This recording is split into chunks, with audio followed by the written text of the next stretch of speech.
Hi, I'm Luki, career coach from Focus Inspired. In today's video, we'll be walking you through how to create a reverse engineered resume step by step. Step one is to get yourself a great resume format.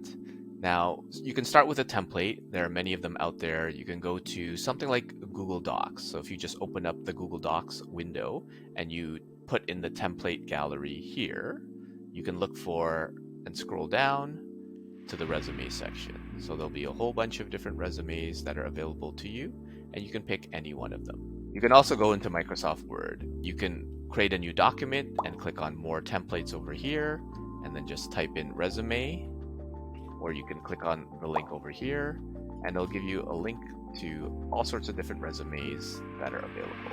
Pick a format that suits you. In North America, specifically in Canada, we don't use pictures, so make sure that you pick a template that's appropriate.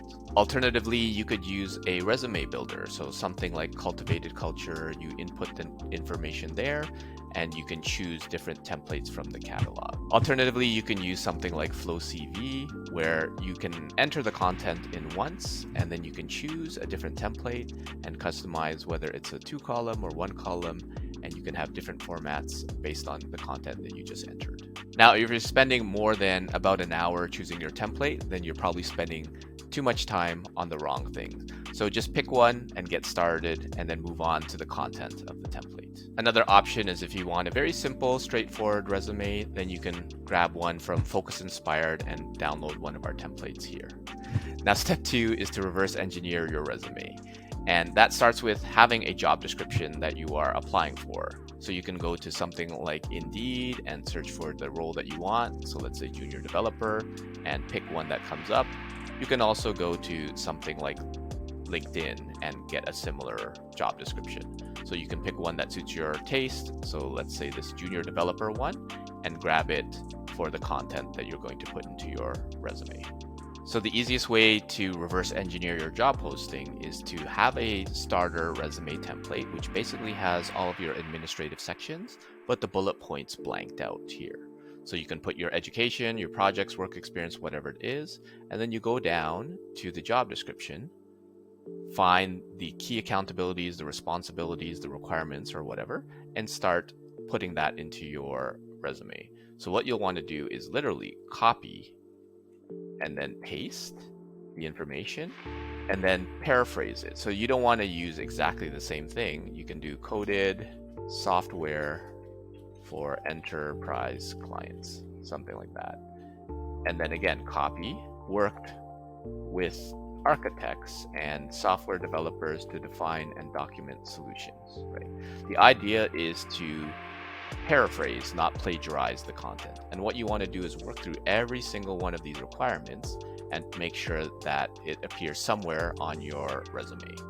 It could be under projects or under education if you don't actually have work experience doing it. Especially if you're a career switcher, you could also find volunteering opportunities in order to get that experience as well. Once you have all of the requirements, the qualifications, the responsibilities from the job posting on your resume, then what you'll want to do is upgrade any one of them into achievements. So an achievement is not necessarily what you did, it's how well you did it. So if I could talk about conducting workshops, that's great. I might have done a lot of them, but receiving a 97 approval score for the workshops shows how well I did it. So it shows an achievement. You don't necessarily have to have an achievement for every single one of your bullets, but at least one on your entire resume, or ideally one per experience, would be helpful. The next area is to address any gaps. So if you were going through the job description and you didn't have a certain particular technology or a particular bullet point, then you want to make sure that you address it. So let's pretend that you didn't do things like lunch and learns or courses through a particular technology. Then what you'll want to do is put some information into your calendar to either take a course on how to run it, or to do it as a volunteer engagement, or seeing if you can create a personal project for it, or maybe if you're lucky to do a little bit of a freelancing gig in order to make up for that gap.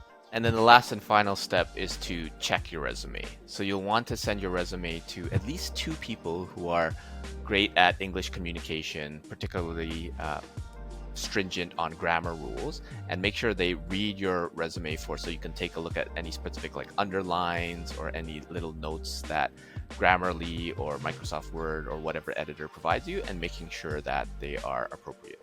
So another step in the checking process is to use an applicant tracking system scanning service like on Cultivated Culture or jobscan.co, a service that'll help you point out any potential areas where you can improve.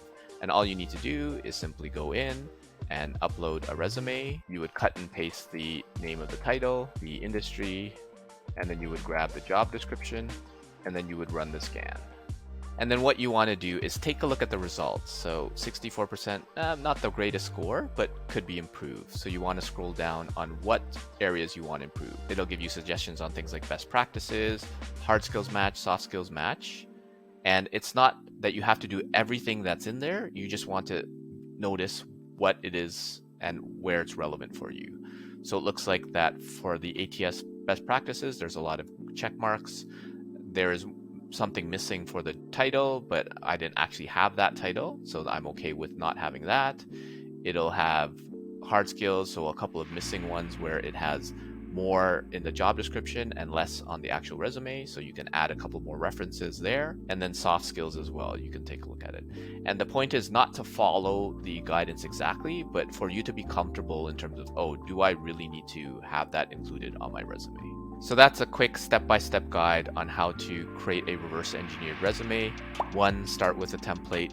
2, reverse engineer the job post. 3, upgrade your activities to achievements. And then 4, address any gaps. And then the final step is make sure to have it checked so that it's ready to go out there and land you an interview.